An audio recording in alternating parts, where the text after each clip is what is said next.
Corona संकट के बीच देश ही नहीं दुनिया भर में हेल्थ केयर सेक्टर सबसे ज्यादा फोकस में है। इस संकट के कारण सरकार पर हेल्थ केयर इंफ्रा, फार्मा उत्पादन पर निवेश बढ़ाने का दबाव बना है।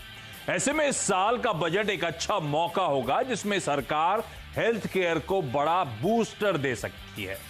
बजट में सरकार को हेल्थ सेक्टर के लिए क्या करना चाहिए, इस पर बात करने के लिए आज एक बड़ा पैनल होगा हमारे साथ। तो आपने नोटिस करा होगा एफएम साहिबा जो है निर्मला सीतारमण अब तक तो यूनियन बजट 2021 बना चुकी होंगी, सील कर चुकी होंगी। उनके अपने शब्दों में ये लेबल्ड है a budget like never before.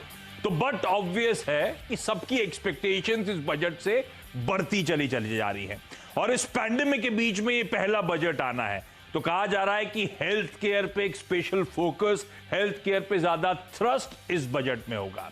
ऐसे में क्या करना चाहिए, क्या बहुत लाइकली है होगा और कैसे स्टेप्स लिए जाएं इस पैंडेमिक के बीच में जो हमने सीखा है, कैसे इस इंडस्ट्री को बढ़ावा देना है, इस पर मैं करूंगा फोकस। लेकिन बाजार के लिए जो हेल्थ केयर सेक्टर है ना, वो काफी बड़ी स्पेस है। हमारे लिए 3 स्पेसिफिक ब्रेकअप्स हैं: फार्मास्यूटिकल्स, हॉस्पिटल्स और आजकल डायग्नोस्टिक कंपनीज। तो तीनों के पर्सपेक्टिव में आपके साथ शेयर करूंगा।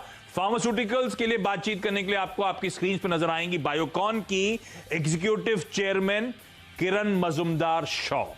मैंने हॉस्पिटल्स की बात करी थी और हॉस्पिटल्स पे HCG यानी कि हेल्थ केयर ग्लोबल के चेयरमैन और CEO doctor BS Ajay Kumar आपको आपकी स्क्रीन पे नजर आएंगे। जो डायग्नोस्टिक कंपनीज हैं उनका रिप्रेजेंटेशन स्क्रीन पर है। मेट्रोपोलिस हेल्थ केयर की मैनेजिंग डायरेक्टर अमीरा शाह आपकी स्क्रीन पर। और इन सब से साथ बातचीत करूं उसमें एक बाजार के पर्सपेक्टिव की भी जरूरत है और शो का एंड मूल मकसद तो मेरे लिए हमेशा एक कुछ बेहतरीन पिक्स होता है। तो होम कैपिटल के राजेश अग्रवाल सर कोलकाता से आपको आपकी स्क्रीन पर नजर आएंगे। ये सब होंगे इस डिस्कशन का पार्ट। किरण मैम, शुरुआत आपके साथ, और इंपॉर्टेंट इसीलिए क्योंकि इस ऑनगोइंग पैंडेमिक के दौरान फार्मा, लाइफ साइंसेज ऐसा स्पेस एक पिवोटल रोल प्ले आउट करती हुई नजर आई। Ma'am, you guys rose up to the occasion, इसमें कोई शक नहीं है। पर अब सबको इस सेक्टर की मुझे लगता है इस पैंडेमिक के बीच में अहमियत समझ में आने लगी है, इंपॉर्टेंट समझ में आने लगी है। तो बट ऑब्वियस लग रहा है कि बजट में बहुत कुछ हो सकता है जो आपकी सेक्टर, आपके स्पेस के लिए शायद अनाउंस किया जाए। आप लोगों की इंडस्ट्री इंटरेक्शंस हुए होंगे सरकार से इस दौरान, बजट प्रेजेंटेशन से पहले के। कुछ बढ़िया होने वाला है ना मैम? आप लोग क्या एक्सपेक्ट करके चल रहे हो? मैंने तो दो पॉइंट्स में मैंने बहुत ही ध्यान रखा है। एक तो ये गवर्नमेंट की PLI स्कीम जो है फार्मा सेक्टर के लिए, वो बहुत ही वेलकम न्यूज है और मैं समझती हूँ कि इस PLI स्कीम से द फार्मा सेक्टर को बहुत ही फायदा है। और मैं ये भी समझती हूँ कि R&D के लिए जो 150% वेटेड टैक्स डिडक्शन जो मिल रहा था पहले, वो भी बहुत ही जरूरी है क्योंकि ये क्षेत्र है बहुत ही R&D डेवलप और इनोवेशन पे डिपेंडेंट है। और अगर हम R&D इंसेंटिव्स नहीं देंगे तो ये क्षेत्र बहुत ही स्टंटेड रहेगा। तो उसीलिए मैं आशा रखती हूँ कि इस बजट में वो R&D और इनोवेशन के लिए जो इंसेंटिव्स जो गवर्नमेंट अनाउंस करेगी, आई होप तो बहुत ही फायदा मिलेगा कि हम ये क्षेत्र को और ये सेक्टर को बहुत ही अच्छा 1-2 कदम आगे ले सकेंगे। अरे वाह, तो बिल्कुल ठीक कह रहे हो आप। एक तो PLI स्कीम और दूसरा जो इनोवेशन के लिए R&D पे जो स्पेंड करते हैं उसमें इंसेंटिवाइज वापस करने की जरूरत। एक समय था वो जो R&D पे स्पेंड होता था उसका 200% टैक्स रिडक्शन मिलता था, शायद उसको वापस लाने की जरूरत। अब इनोवेशन की अहमियत सबको समझ में आ रही है। लेकिन अग्रवाल सर, ये जो PLI स्कीम की बात करी, PLI स्कीम का फायदा वो मैंने देखा स्क्रीन पर जब ऑरोबिंदो फार्मा को 3 प्रोडक्ट्स के लिए वो PLI स्कीम के अंदर मंजूरी मिली, वो स्टॉक तूफानी तेजी दिखाना शुरू कर चुका था। तो बढ़िया गेम चेंजर होगा सर इंडस्ट्री के लिए, चाइना से अगर हमें कंपीट करना है उसके लिए। तो इस बजट में क्या इसे और पुश करने की, इसका दायरा बढ़ाने की और बेहतर करने की जरूरत होगी क्या? जी बिल्कुल होगी। हमने देखा है कि पिछले पूरे साल में किस तरीके से महामारी ने पूरे देश को जकड़ लिया और उसमें दवाइयों की बहुत ज़रूरत पड़ी। मुझे लगता है कि किरण मैम ने भी जैसे अभी कहा कि पीएलआई वगैरह से बहुत बढ़ावा मिलेगा, तो मैं बिल्कुल सहमत हूँ इनकी बात से। तो हो सकता है कि बजट में इस पे कोई फोकस किया जाए। हाँ, तो चलिए बजट पे इस पे फोकस, और जरूरत है। ये पीएलआई स्कीम बहुत अच्छी स्कीम है। फार्मास्यूटिकल के अलावा बाकी तमाम सेक्टर्स में स्कीम के अनाउंसमेंट्स हुए, उसके बाद कंपनियों ने फायदा उठाया। आत्मनिर्भरता की तरफ बढ़ने के लिए एक अच्छा स्टेप ज्यादातर इंडस्ट्री रिप्रेजेंटेशन ये आता है। बस ये है कि इसको और फाइन ट्यून करने की जरूरत, इसको और रिफाइन करने की जरूरत, और इसे और पुश देने की जरूरत है। तो पीएलआई स्कीम, और जैसे किरण मैम कह रही हैं स्पेसिफिकली इनोवेशन, वो एक समय था आर&डी पे स्पेंड्स को हम लोग अच्छे खासे छूट देते थे, 200% तक डिडक्शंस की बात होती थी। उस तरह का 150-200% वो डिडक्शंस को वापस लाना, ताकि इनोवेशन इस इंडस्ट्री में वापस बढ़ता हुआ नजर आए। अच्छा, अजय कुमार सर, स्वागत, आप सबका वैसे स्वागत है। मिस आउट करते थे किरण मैम से बातचीत करते करते। अजय कुमार सर, ये टफ टाइम रहा है हॉस्पिटल इंडस्ट्री के लिए भी, पैंडेमिक, और खासतौर पे मार्च से जब वो लॉकडाउन की शुरुआत हुई थी। पहले तो मैं आपकी एक्सपेक्टेशंस में, उससे पहले ये समझाएं अभी स्थिति कितनी सामान्य हुई है। वो, और सामान्य से मेरा मतलब वो इलेक्टिव सर्जरीज जो होती थी, इलेक्टिव प्रोसेसेस जो होती थी, किस हद तक नॉर्मलाइज हुए हैं सर? गाड़ी पटरी पर कितनी आई है? At this point, the normalization has not happened fully, but it is happening. People who require joint replacement, hip replacement, elective cardiac surgeries, just now they are beginning to come. And some of the reports from the hospitals, multi-specialties, and particularly in cancer care and all, people are now coming forward. The transportation is better. Now we are beginning to see, but the collateral damage is both ho gaya hai. Lot of collateral damage has happened, and we have to learn a lesson from this. So that is why, from the pandemic, the lesson learned is India needs better healthcare across. We need universal healthcare. Universal healthcare doesn't mean schemes. Universal healthcare means rich, poor, everybody should get the same care with no limits. We have proposed universal healthcare sets, charging sets. So in this budget, we are hoping they will charge cess, healthcare cess for mobile phones, for example. Let all the youths contribute, like we did that when I was in US for Medicare. A similar model has been proposed. I don't understand why the government is reluctant to initiate it. They should initiate. So we spent so much money in the pandemic. So many things happened. What is the learning lesson here? India, if we want to become advanced country, we need uniform healthcare across, rich, poor, everybody. We need, Brazil government has, Thailand has. Why can't India have? What is the problem? It is not cheap medicine. We can't say sell cheap. We can't say limit 5 lakh limit. I will do only this. That creates disparity between the rich and the poor.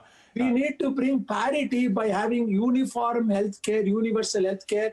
And I'm asking the finance minister, please create an endowment which says you charging from the mobile phone. Everybody has mobile phone. That money will be enough to create universal healthcare. ये cess के word बाकी सब ठीक लगा सुन के, ये cess word से ना हम लोग थोड़ा घबरा जाते हैं सर। ठीक है, लेकिन लग रहा है, नहीं आप बिल्कुल ठीक कह रहे हो, मैं मजाक में कह रहा हूँ, सेस आएगा। Everybody pays 1,000 rupees a month, 500 rupees for phone. All we are asking is charge another 100 rupees or 200 rupees per year, 1,000 rupees per year. ठीक है, तो ये तो यूनिवर्सल आप कह रहे हो, health care, uniform health care के लिए एक अच्छा स्टेप हो सकता है। उस तरफ हमें बढ़ने की जरूरत है। देश की उभरते बाजार उस तरफ बढ़ रहे हैं, और इंडिया को भी उधर जाना है। तो फिर मैं हॉस्पिटल्स के लिए जो पेन पीरियड रहा था, उस पर क्या रिलीफ चाहिए आपको, स्पेसिफिकली उस पर भी आऊंगा। लेकिन एक बार अमीरा मैम के पास हुआ। अमीरा मैम, आप लोग क्या एक्सपेक्ट कर रहे हो? ये अच्छा, एक तो इस पैंडेमिक के बीच में मैंने रियलाइज करा प्रिवेंटिव टेस्टिंग की अहमियत कितनी ज्यादा हो चुकी है। कुछ बजट में आप लोग स्पेसिफिकली एक्सपेक्ट कर रहे हो, क्या डोल आउट करना चाहिए एफएम साहिबा को? कैसे इस डायग्नोस्टिक इंडस्ट्री की भी इंपॉर्टेंट समझ में आ गई मुझे इस पैंडेमिक के बीच में। तो आप लोग क्या एक्सपेक्ट कर रहे हो? क्या चैलेंजेस आपने इस पैंडेमिक में फेस करे, और क्या करेक्टिव स्टेप्स सरकार को लेना चाहिए? जी देखिए, तो आप सर्विसेज की जो बात कर रहे हैं, हम सर्विसेज वेदर हॉस्पिटल और डायग्नोस्टिक सेंटर में बहुत मेहनत किया है सबने, एंड बहुत कई उन्होंने लॉसेस भी किए हैं, क्योंकि पेशेंट्स ऑब्वियसली घर पे थे और वो उनको ख्याल था कि अगर वो जाएंगे तो वो सिक हो सकते हैं, तो health care is obviously suffered. But I think if we have to look at the future and we have to think, it is not so much about कि हम क्या डिमांड्स कर रहे हैं निर्मला जी से, because we have to think in a little more balanced manner. मुझे लगता है कि दो चीजों पे बहुत फोकस होनी चाहिए। नंबर वन, अब देखिए तो हमारी जो हेल्थ केयर है रूरल इंडिया में, छोटी छोटी शहर और टाउन्स में बहुत ही खराब है। वहाँ प्राइमरी हेल्थ सेंटर्स अगर गवर्नमेंट ने क्रिएट किए हैं, लेकिन वहाँ पे डॉक्टर्स नहीं है एक्चुअली उनको मैन करने के लिए। तो वो जो पेशेंट्स वहाँ पे सफर करते हैं, बहुत खराब हालत ही उनकी वहाँ पे होती है। तो rather than investing in few tertiary care hospitals in the metro cities, I would actually recommend to the government कि आप अपने सब पैसे आप रूरल इंडिया में प्राइमरी हेल्थ केयर में डालिए। और टॉप 200 टाउन्स और सिटीज में जो हैं, जहां पे प्राइवेट प्लेयर्स हैं जो मैनेज कर सकते हैं, आप उनके साथ पीपीपी कर लीजिए। आप अपने पैसे मत लगाइए वहां पे, क्योंकि government also finally fiscal deficit तो इज रियलिटी। तो उनको भी बैलेंस करना पड़ेगा कि कहाँ पे कैपिटल एलोकेशन करें और कहाँ पे वो बचाए। So this is one suggestion, investing in rural India in primary healthcare. And number two is doing PPPs with private sector, who's anyway today managing 70% of requirements across the country. उनके पास management है, लोग हैं, expertise है। आप उनका पूरा फायदा लीजिए और आप पब्लिक प्राइवेट पार्टनरशिप में काम कीजिए। I would say that is the number two. Number three, जिस पे आपका क्वेश्चन था, प्रिवेंटिव हेल्थ केयर। जैसे अजय कुमार जी ने कहा कि बहुत कोलैटरल डैमेज हुआ है इंडिया में। पेशेंट्स ने जो भी उनकी प्रॉब्लम्स है, स्पेशली नॉन कम्युनिकेबल डिजीजेस पे, हार्ट डिजीज में, डायबिटीज में, ये सब चीजें बहुत आगे बढ़ चुकी है और बहुत खराब हो चुकी हैं। तो government needs to do large screening programs for NCDs across the country. और ये जो आजकल की बात होती है, जो स्टेट हेल्थ जो स्टेट सब्जेक्ट है और जहाँ पे वो उन्होंने स्टेट्स पे छोड़ दिया है कि आप कर लीजिए, लेकिन ये तो टाइम है पैंडेमिक के time, the centre should spend more money on health care. And we are really hoping that in this budget, वो जो allocation normally होती है 1-2% हेल्थ केयर की, वो होपफुली डबल हो जाए और वो सेंट्रल से बहुत ज्यादा स्कीम्स निकाले जो can also focus on preventive health. Agarwal sir, ये तो एक्चुअली होप सबसे तगड़ी है। इस बार कहा जा रहा है बजट पे जो की फोकल एरियाज होंगे उसमें एक वो डिफेंस, क्योंकि हम एक और जगह अब इश्यूज क्रॉप अप होते हुए, अभी तक हम एक ही साइड से चैलेंजेस फेस कर रहे थे, अब दूसरी साइड, तो डिफेंस पे स्पेंड बढ़ेगा, इंफ्रास्ट्रक्चर पे स्पेंड बढ़ेगा, और तीसरा सबसे इंपॉर्टेंट कहा जा रहा था इस बार हेल्थ केयर को बड़ा पुश। तो अग्रवाल सर, अमीरा बिल्कुल सही कह रही है अमेरिका मैम कि जीडीपी का 1.2% मेरे ख्याल से इस समय हम हेल्थ केयर पे स्पेंड करते हैं। ये कहा जा रहा है अगले 2 से 3 सालों में हमें सिग्निफिकेंट पोर्शन ज्यादा स्पेंड करना पड़ेगा, इसे शायद डबल करना पड़े। इस तरफ बजट में ऐलान आप एक्सपेक्ट कर रहे हो ना? होम कैपिटल में इस तरह की एक्सपेक्टेशंस बनी हुई है क्या? देखिए, एक्सपेक्टेशन बिल्कुल बनी हुई है, बट हमें ये नहीं भूलना चाहिए कि सरकार की अपनी भी मजबूरियां हैं। जैसे अमीरा मैडम ने भी बताया था कि डेफिसिट अपनी जगह है, किस तरीके से पैसे आएंगे और किस तरीके से खर्च होंगे, उनको भी एक बैलेंस करना पड़ता है। हम ये उम्मीद करें कि सब कुछ सरकार कर देगी तो ये एक बहुत ज़्यादा एक्सपेक्टेशन हो जाएगा, बट फिर भी हमारी पूरी उम्मीद है कि इस महामारी के दौर में कुछ ना कुछ फोकस इस सेक्टर पर बिल्कुल रहने वाला है, खास करके प्रिवेंटिव हेल्थ केयर जो है उस पर जोर रहने वाला है। अच्छा, तो अभी तक निकल के आया है कि इंफ्रा पर फोकस, उस सेस लगाकर शायद उसकी भरपाई करी जाए, तो uniform health care, universal health care की तरफ बढ़ना चाहिए। अमीरा मैम कर रही है रूरल हेल्थ केयर पे ज्यादा फोकस, और पीपीपी मॉडल के जरिए सरकार को आगे बढ़ना चाहिए। अब अजय कुमार सर, डॉक्टर साहब, ये आपने ओवरऑल सेक्टर के लिए हालात जो बदलने चाहिए उस पर बात करी, लेकिन मैं कह रहा था पेन पीरियड में पूरा हॉस्पिटल एज अ स्पेस गुजरा है। मार्च ऑनवर्ड्स वो दिक्कतें आई, लॉकडाउन आप लोगों ने फेस करा, उसके बाद अभी भी इलेक्टिव्स आप जैसे कह रहे हो, सर्जरीज और प्रोसीजर्स नॉर्मलाइज नहीं हुए, पटरी पर नहीं लौटे हैं। तो इस पेन की भरपाई के लिए क्या एक्सपेक्ट कर रहे हो आप? कुछ स्पेसिफिक होगा क्या टारगेटेड आप लोग की इंडस्ट्री के लिए? It is very unfortunate, the private hospitals have gone through a great turmoil. I agree. बहुत कष्ट हुआ है, और इधर से a big problem हमको, how to overcome this deficit we face. Unfortunately, like in US or other countries, healthcare did not get any stimulus. No money was given to private hospitals. We were all asked to support, be in the front line to take care of COVID, but no funding was done. What we expect, like what I said, is, to give us better reimbursement. Understand that, like what Meera said, that 70% of healthcare, 75% is private. So government has to recognize that private is very important from what pandemic experience. So going forward, they have to support. And, some stimulus, some kind of thing, because, we all suffered taking huge cuts in salaries, not paying for doctors, staff, lot of things we did to survive.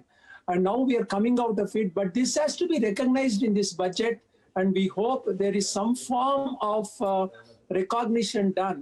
We will all, of course, survive. We will come out of it, but government should understand the important role we played and recognize that. Government के हम सब ना इस pandemic ने doctor साहब government के हम सबको बता दिया आप लोग की कितना इंपॉर्टेंट रोल है हमारी लाइव्स में actually by lighting lights and clapping hands is not the answer. नहीं उसी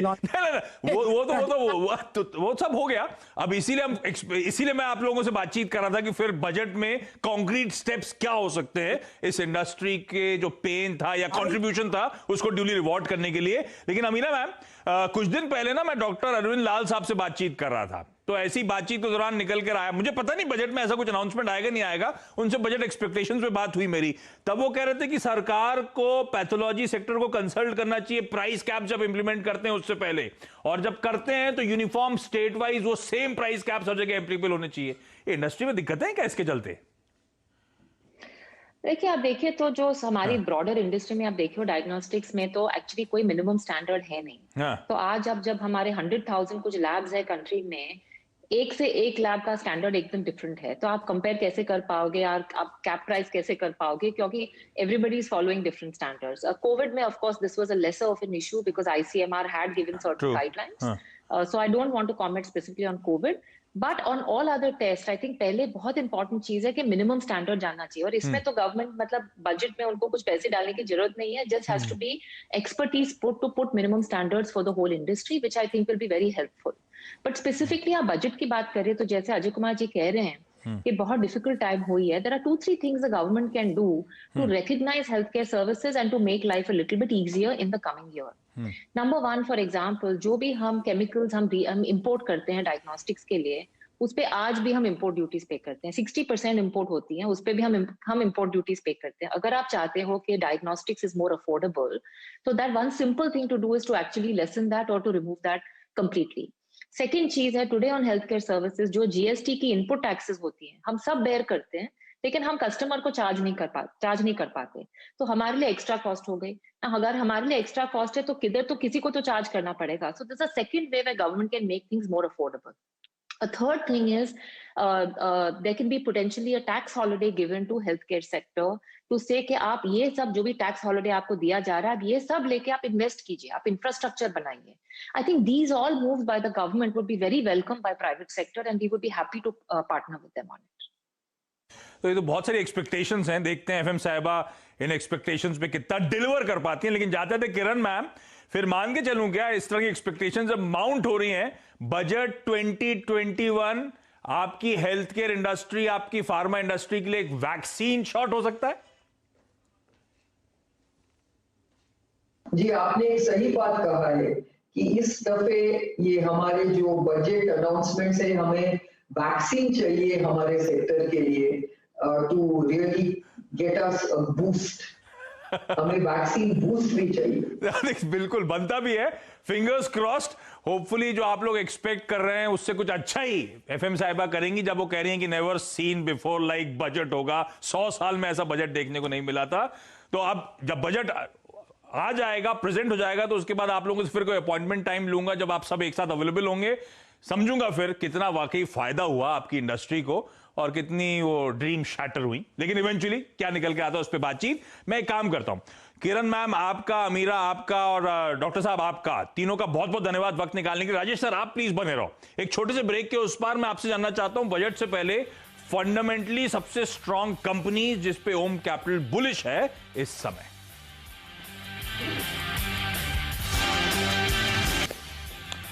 ब्रेक के बाद आपका स्वागत है. तो हम चर्चा कर रहे थे बजट 2021 के अनाउंसमेंट से पहले क्या है पूरे हेल्थ केयर सेक्टर की एक्सपेक्टेशंस. लेकिन हर डिस्कशन का कल्मिनेशन, हर डिस्कशन का एंड एक बढ़िया टेक अवे के साथ होना चाहिए, और उसके लिए ओम कैपिटल के राजेश अग्रवाल आपको आपकी स्क्रीन पर नजर आएंगे. राजेश सर, हमने फार्मास्यूटिकल्स की बात करी, हमने हॉस्पिटल्स की बात करी, हमने डायग्नोस्टिक कंपनीज की बात करी. बजट में कुछ भी आए मुझे, लेकिन बजट से पहले यह समझाएं कि फंडामेंटली ओम कैपिटल इन तीनों स्पेसेस में कौन कौन सा एक एक प्रिफर्ड स्टॉक है जिस पे दाव लगा रहा है लॉन्ग टर्म के लिहाज से. देखिए एक एक करके लेते हैं. या बिल्कुल. एक एक करके लेते हैं। फार्मा में सिप्ला प्रेफर्ड पिक रहेगी, मार्केट लीडर है डोमेस्टिक मार्केट में, इनके कई प्रोडक्ट्स, 10 में से 3 प्रोडक्ट, 100 में से टॉप मेडिसिन में 3 डोमेस्टिक मार्केट में अच्छे हैं, नंबर्स अच्छे आए थे और मैं समझता हूँ इसमें 950 के टारगेट के साथ खरीदारी करनी चाहिए। जहाँ तक हॉस्पिटल्स की बात है, हमारा मानना है कि अपोलो हॉस्पिटल में खरीदारी करनी चाहिए। हालांकि पिछले दिनों में बहुत बढ़ गया है, लेकिन फिर भी मैं इसमें खरीदारी की सलाह दूंगा 2950 के टारगेट के साथ। 70 हॉस्पिटल है, 10,200 बेड है, 3780 फार्मेसीज हैं, डेट रिडक्शन पे इनका जोर है और जिस तरीके से मेडिकल टूरिज्म वापस से अनलॉक के बाद खुलता जा रहा है, मैं समझता हूँ एक अच्छी बढ़त देखी जा सकती है। और डायग्नोस्टिक्स की अगर बात करें तो मेट्रोपोलिस इसमें बेहतर बैठता है। तीनों में 3 ही लिस्टेड कंपनियां हैं फिलहाल, थायरोकेयर, डॉक्टर लाल पैथलैब और मेट्रोपोलिस। वैल्यूएशन तीनों के ही स्ट्रेच नजर आते हैं, बट तीनों में अगर एक को चुनना हो तो मैं समझता हूँ मेट्रोपोलिस बेहतर है। गिरावट में खरीदारी की सलाह दूंगा। टारगेट हमारा 2300 रुपये का रहेगा। अभी अभी इन्होंने चेन्नई में एक हाईटेक करके एक नई डायग्नोस्टिक सेंटर का अधिग्रहण किया है, जिससे इनके साउथ में खास करके चेन्नई और बैंगलोर में एक्सपोजर बढ़ जाएगा। टायर 2 टायर 3 सिटीज़ में इनका बहुत फोकस है। तो इन सब चीज़ों के मद्देनजर मैं समझता हूँ ये 3 स्टॉक्स पे ध्यान देना चाहिए। बढ़िया, बहुत बढ़िया। तो फार्मास्यूटिकल में सिप्ला, हॉस्पिटल्स में आज भी अपोलो हॉस्पिटल ही पसंद आता है और डायग्नोस्टिक कंपनीज में मेट्रोपोलिस, लेकिन गिरावट में उस स्टॉक में आपको खरीदारी करने के मौके ढूंढने। इस नोट पर अग्रवाल साहब आपका भी बहुत बहुत धन्यवाद आज वक्त निकालने के लिए। ये थी बजट 2021 में पूरी की पूरी जो कवरेज थी हमारी बजट से पहले हेल्थ केयर सेक्टर को लेकर। उम्मीद करता हूं आपको पसंद आई होगी। अब एक बार बजट अनाउंसमेंट्स आ जाए, उसके बाद कोशिश करूंगा इसी तरह की प्रोग्रामिंग बजट अनाउंसमेंट्स के बाद भी इस स्पेसिफिक स्पेस के लिए हम करें। नमस्कार।